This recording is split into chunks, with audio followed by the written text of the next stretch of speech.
Direktur Eksekutif Lembaga Survei Indobarometer, Muhammad Kodari, mengatakan sebanyak 50,6% responden puas dengan penanganan wabah COVID-19 yang dilakukan oleh Jokowi dan Ma'ruf Amin. Survei dilakukan oleh lembaganya pada 10 hingga 17 Oktober 2020 di 34 provinsi di Indonesia. Ia mengungkapkan alasan kepuasan masyarakat antara lain karena penanganan cepat tanggap sebesar 21,3%, sebesar 16,5% karena sosialisasi imbauan pencegahan 3M atau memakai masker, mencuci tangan, dan menjaga jarak.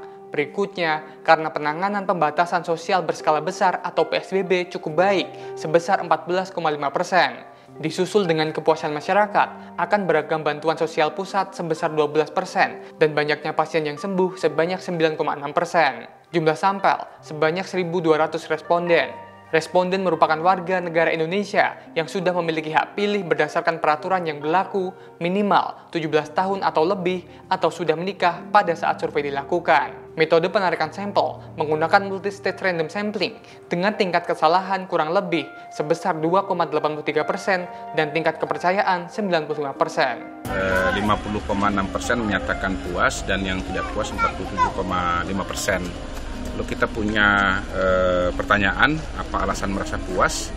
Yang puas itu paling banyak karena merasa penanganannya cepat tanggap 21%, lalu sosialisasi himbauan 3M itu 16,5%, lalu PSBB sudah cukup baik 14%, kan kemudian ada beragam bantuan sosial 12%, lalu mulai banyak yang sembuh 9,6% dan beberapa jawaban yang lain.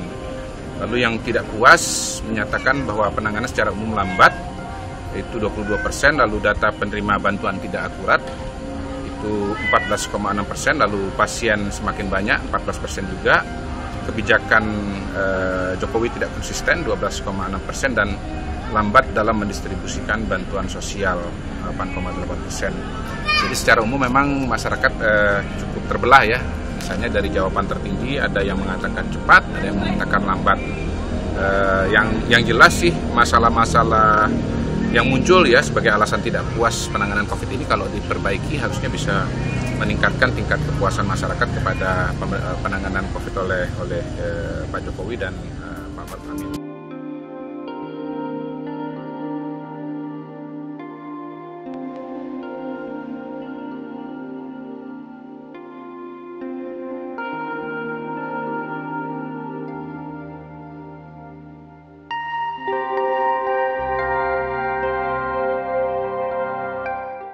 Demikian Tribunnews Update kali ini. Saksikan terus berita update lainnya hanya di tribunnews.com. Terima kasih sudah nonton. Jangan lupa like, subscribe, dan share ya.